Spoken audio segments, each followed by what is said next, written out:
Yeah, so good afternoon. For today's topic, we will be discussing about the inorganic shape. So here,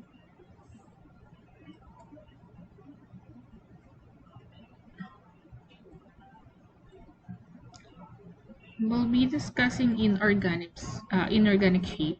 Basically, pag sinabi nating inorganic shape, no, doesn't need to be yung shape niya, no, it hindi kailangan na may edge yung shape, no?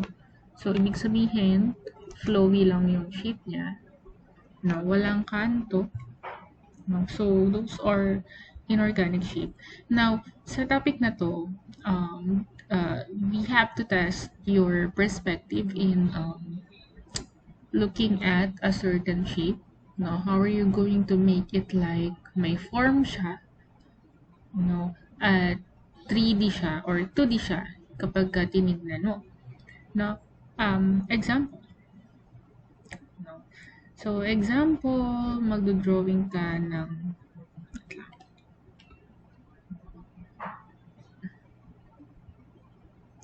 So, example, drawing ka ng ganyan. No? So, basically, itong part na to is, wala siyang edge. No? Kung titignan mo, no? So, paano natin siya gagawing inorganic shape? Ganito lang siya. No, you have to make sure na at least check nyo yung shape, no? Paano niyo siya magagawang 2D, no, na magkakaroon siya ng form. Okay? So, example, lalagyan natin siya ng ganito.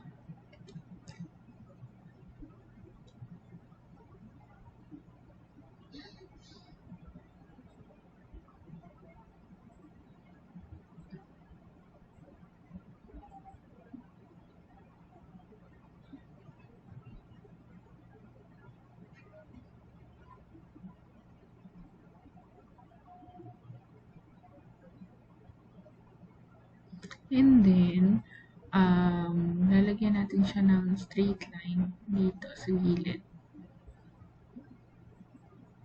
Wait lang, delete natin. Yan. No?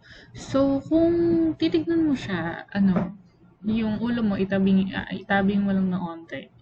No? Kung titignan mo yung perspective sa gilid, no? Makikita mo na nagkaroon siya ng buhay or nagkaroon siya ng form. No? That's what we are talking about, no? In terms of inorganic shape. Okay, so under example, yan, halimbawa ito. No? So, paano mo siya gagawa ng form? Okay? So, in order for you to create that, no? Halimbawa, ganyan.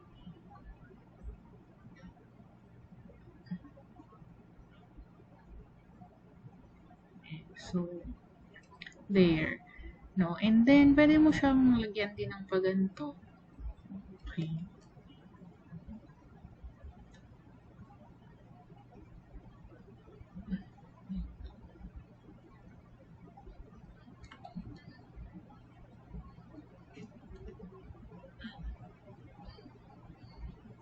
Yan, there. So, this is an example of inorganic shape. Another example.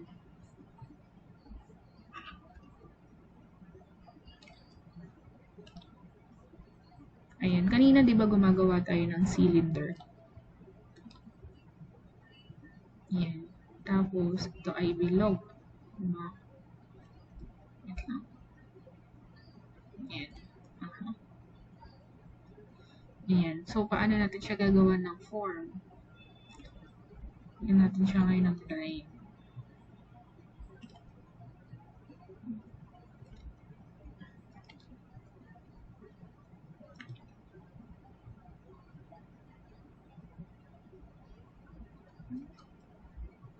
So, ito dapat medyo ganun siya. Tapos, delete na lang natin ito.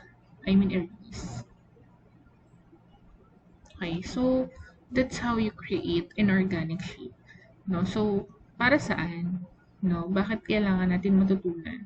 Well, basically, you need to practice your mind, no, or na to see form or an object out of the different shape or inorganic shape. Now, in order for you to create a form. Another example.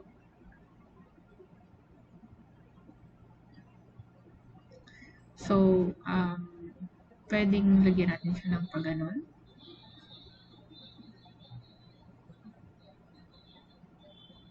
Tapos, pag ganyan.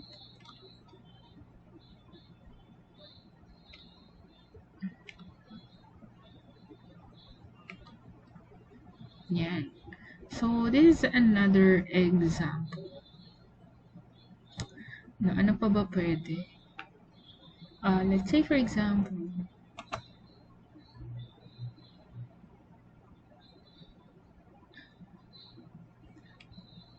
ayun, so mas okay na drawing lang kayo ng any shape, no? And then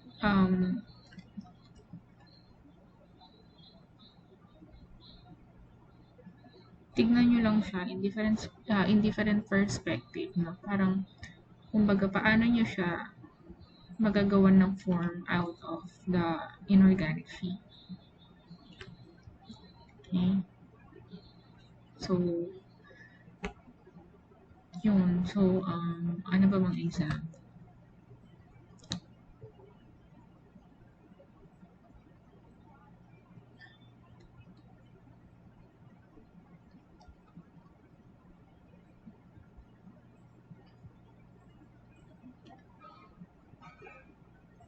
Ayan. So, example, ito. Pwedeng lagyan mo siya dito. Tapos, pwede mo siyang lagyan dito. Tapos, usually kapag ganitong edge, no, para malagyan siya ng form.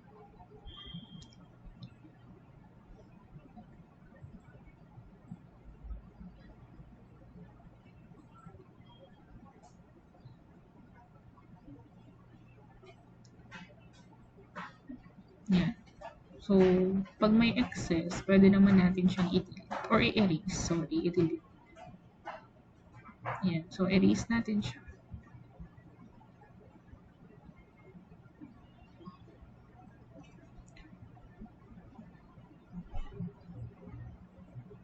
Okay.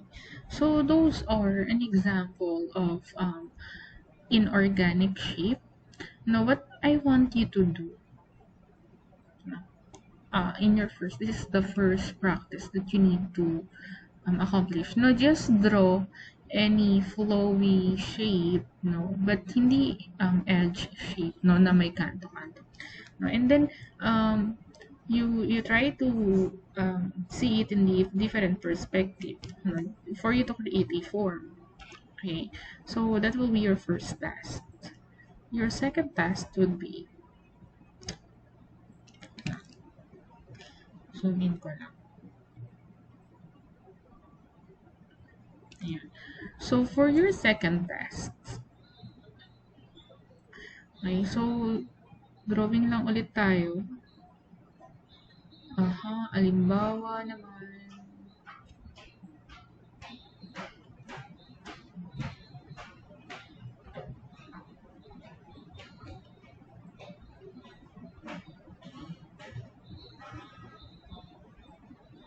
Ayan, halimbawa this one.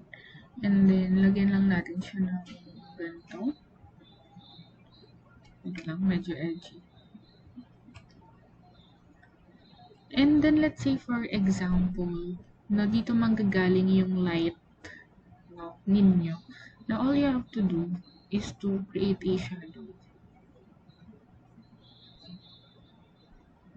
Tingnan natin yung setting muna nito. And just create a shadow at the side.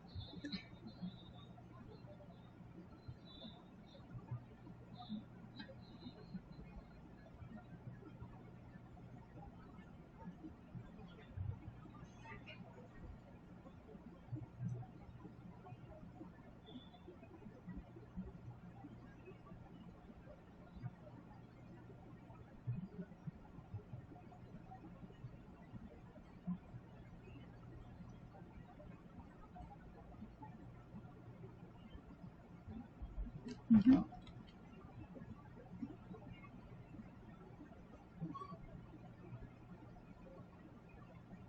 So, okay lang naman kung i-retain niyo yung shadow niya. Though, perspective naman ito. Another example,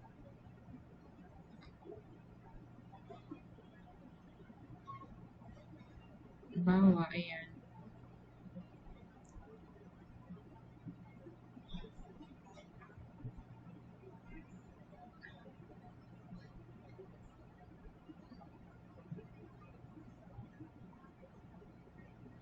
And then, lagyan natin siya dito sa ilalim.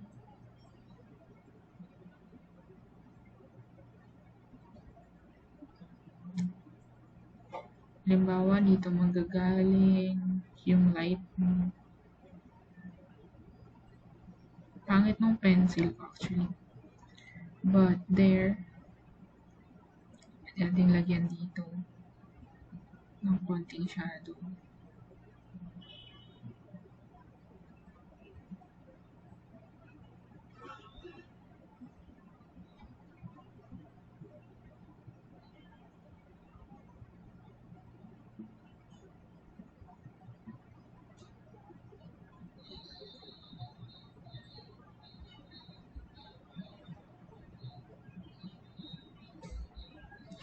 Yun.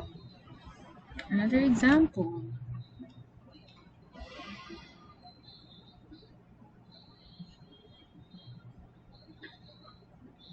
So, pwede natin siyang lagyan ng form. Wait lang.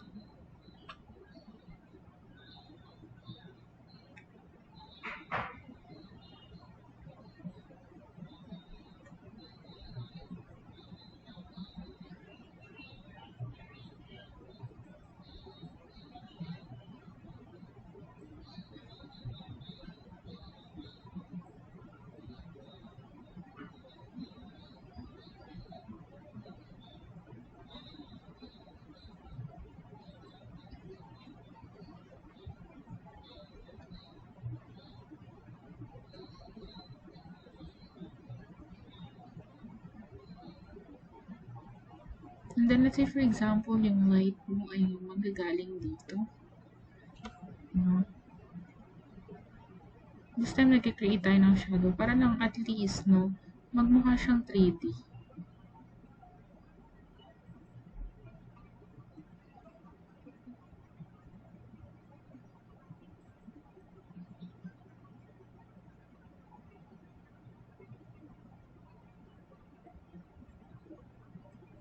There. And another example.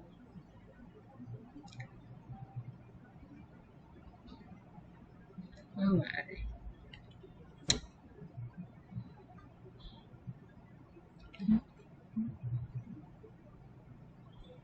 Yan. No, so, pwede natin gawin ganito. Wait lang, pangit.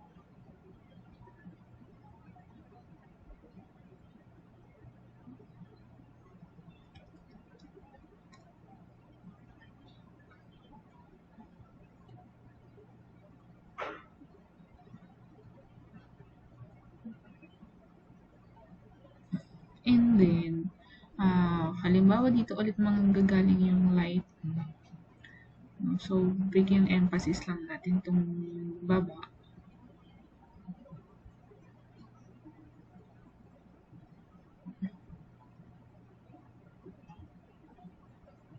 And,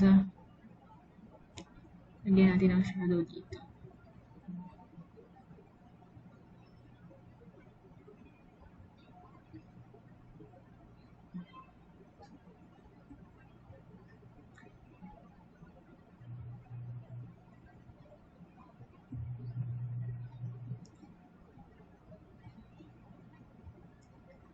Yeah. No? So, that's how you create inorganic shape. No? Parang kanina, yung example natin, wala siyang shadow actually. No? Pero you can actually visualize. No? Pero mas okay kung may create kayo ng isang direction kung saan tatama yung sunlight or light, no? And then you add shadow, no? Para mas better, okay? Para mas ma-visualize natin saan, I mean, mas okay tignan yung 3D, no? O yung form, or yung tinatawag nating inorganic shape. So, those are the example. Hindi ko na masyado pang bibigyan ng madaming example kasi what I want you to do is to at least fill in 2 pages. No? Sorry. Sa activity ninyo, what I want you to do is to fill into canvas. Sorry. To canvas, which is, ang laman ay itong mga to. Okay? So, definitely any form. No? Halimbawa, gusto nyo mag-create ng box.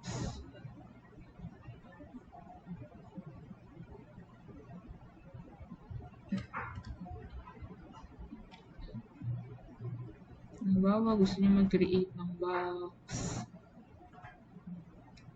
No, sa halimbawa, yan, box, no? Tapos, create kayo ng inorganic shape. So, are we going to do that? Let's say, for example, pangit. Ulit. So, let's say, for example, ganito yung inorganic shape na na-create ninyo. No, so, paano natin siya gagawin? Lagyan mo lang siya ng ganyan. No, so, yan. So, mukha siyang caterpillar na umakyat sa box. Now, that is an example of inorganic shape. Another example. And then,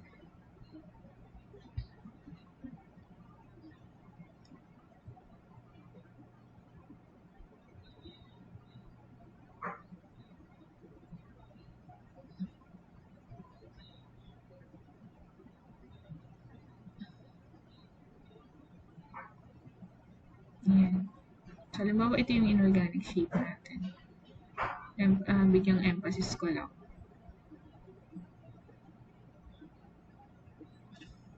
So, lagyan natin ng shape. So, yan. Those are the example of inorganic shape. Now, for us to visualize, I mean, out of any kind of shape, no, or any flowy shape, no, you can actually create an object, no, or create a form, no, using different lines, no. I mean, by just adding grids, no, and then shadow, no, you can create those things. Okay, so those are the things. Okay, so an example, ito example is, liitang ko lang. Let's say, pag ganun siya.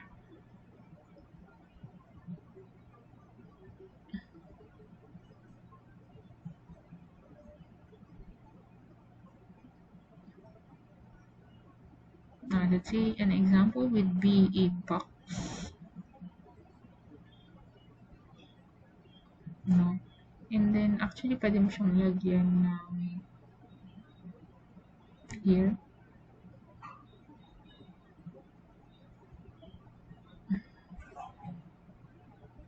Or there. O kaya dito. No, halimbawa, yan yung shape mo. It's a combination of a hard edge shape and inorganic shape. And then, ang gagawin mo is that ipagko-connect mo sila sa paanong paraan. Halimbawa, kapalan natin to para magmukha silang connected. I mean, isang object lang.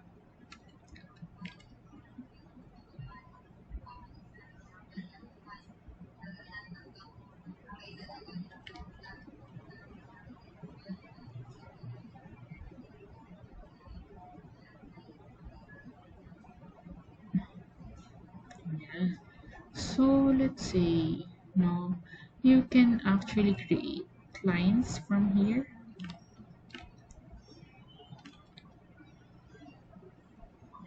And then, diretso mo siya dyan. Ipapakita ko siya dyan. And then lines.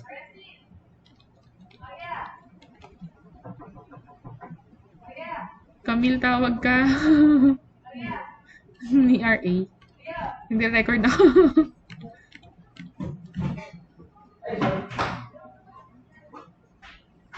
And then, yan. Nagre-record din.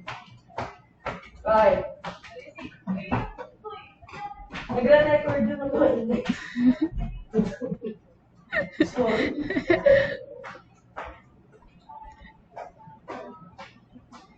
So, ayan. Lagyan pa natin ng lines. Let's say, for example, no, para magmukha siyang buo. Medyo magulo lang ha. Erase ko yung ibang part na unnecessary.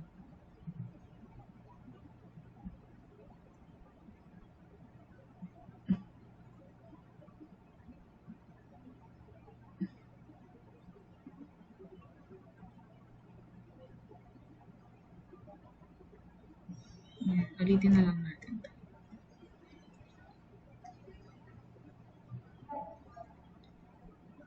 So, another example. Another example. You have to create at least lines na magko-connect sa dalawang object. Nabawa by just drawing straight lines. Medyo curvy siya. And then, ito naman, pwede rin naman. No, curvy siya, tapos lagyan natin dito. Tapos, halimbawa pa ganyan. No. Ayan. Ayan. And then, another example. Dito.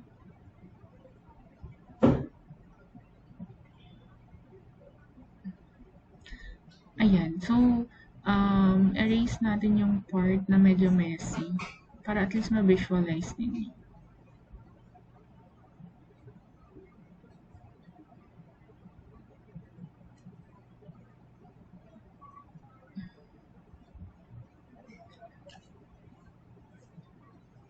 Ayun. Tapos, let's say for example, dito manggagaling yung lightning.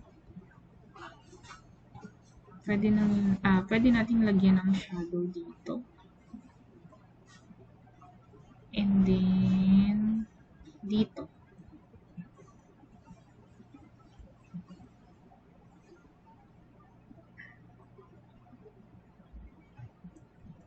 Yun. So, by combining hard edge shape and inorganic shape, you can actually create one object. No? One form. No? Which you can visualize a certain object. Okay? So, those are the things that you need to practice. No, in terms of creating an inorganic shape. Now, hindi ko napapahabain ang examples, but the concept is that you just create any shape like flowy shape, and then from your own perspective, how will you going to create a form out of that, and then after that you mag-distinguish ka lang ng part ng isang object na kung saan pwedeng tumama ang ilaw, and then you create a shadow. Okay, so the next thing para mas ma-practice mo pa is that create ka ng isang shape, and then patungan mo pa siya ng isang shape, and then you try to connect the two object in order for you to create one object and one form.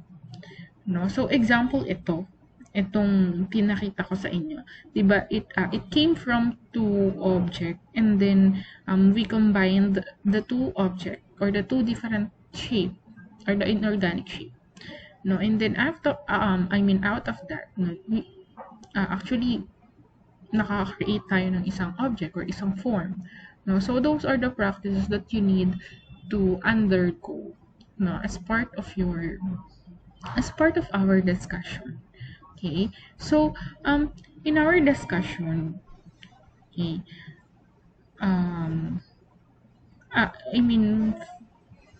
for your activity for inorganic shape, I'll be sending a canvas which has inorganic shape.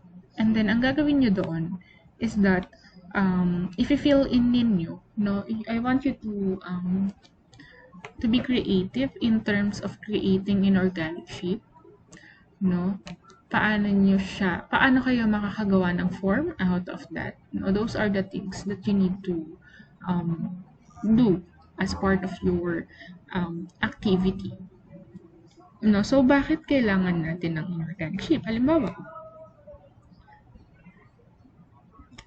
sana hindi matagal ay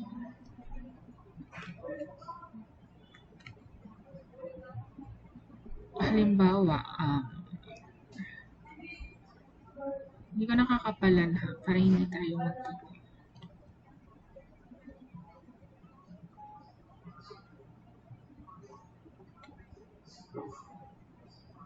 Ayan, halimbawa, yan.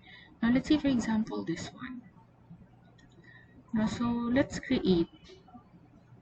Yan.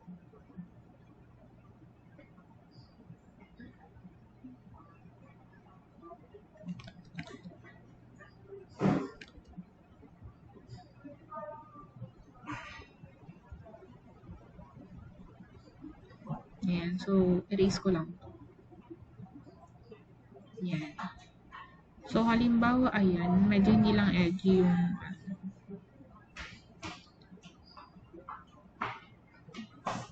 part na to.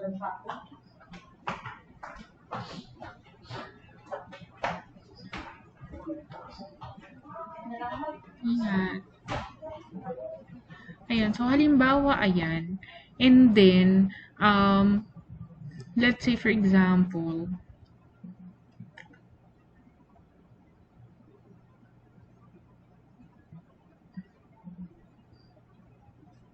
delete ko lang.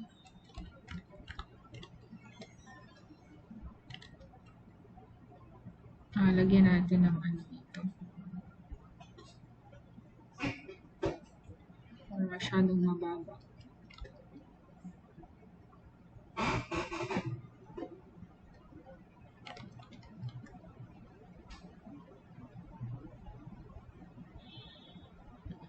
Yan. So, let's say for example,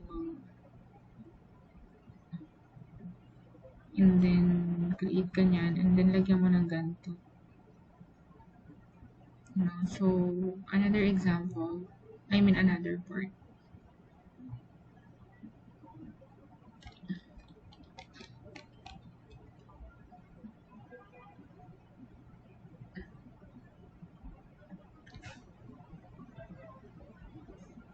Yan. So, let's say ganyan, no? Tapos, lagyan natin ng leeg. Okay? So, inorganic shape siya, right? No? So, bakit kailangan natin maintindihan, no? What's the concept behind inorganic shape? Na in creating a certain object or a certain character, no, you first need an anatomy, which can be composed of inorganic shape. In inorganic shape, no, you have to determine the perspective, and out of that perspective, you need to create a form, and you need to make sure na you know yung tama ng ilaw in order for you to create a shadow, no, for inorganic shape. Okay, so example.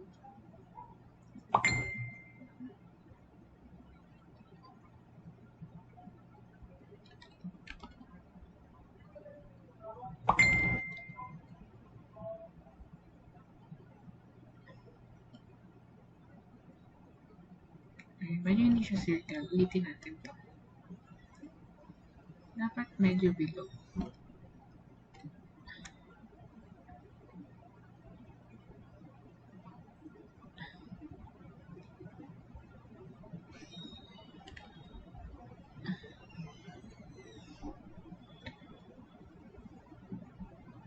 Mhm. So, let's say for example, ito. No? So, lagyan lang natin ng line dito. Ang pangit nung pencil na napili ko. Setting ng pencil.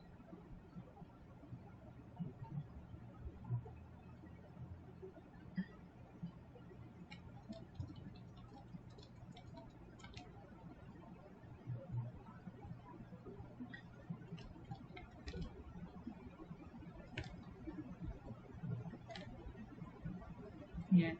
So, let's say, gawa tayo ng circle.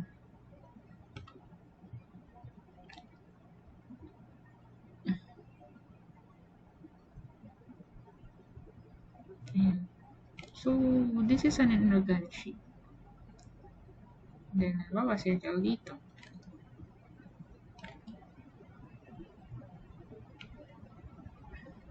Okay. So, halimbawa, mhm,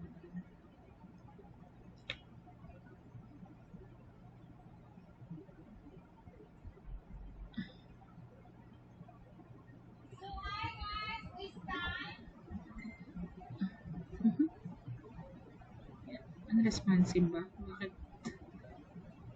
Bakit ayaw na naman ng pen?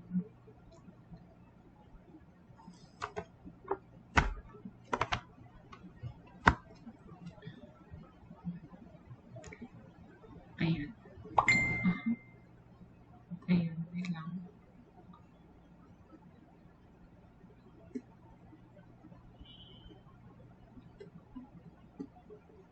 Naka-white ba? Hindi naman naka-white. Ba't kayo? Ah, naka-white nga. Okay.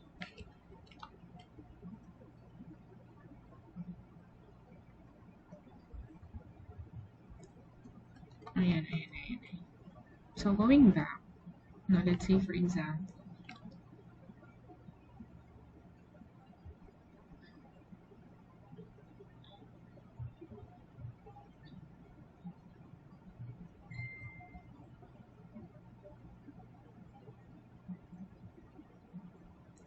then let's delete this.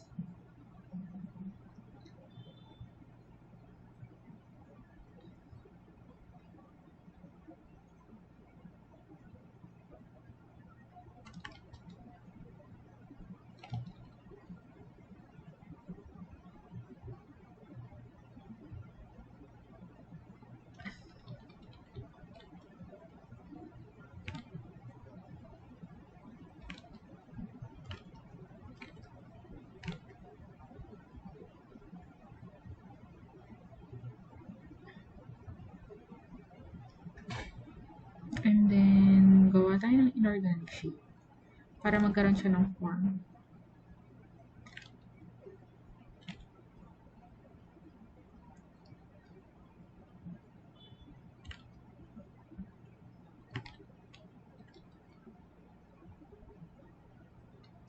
Yan, there.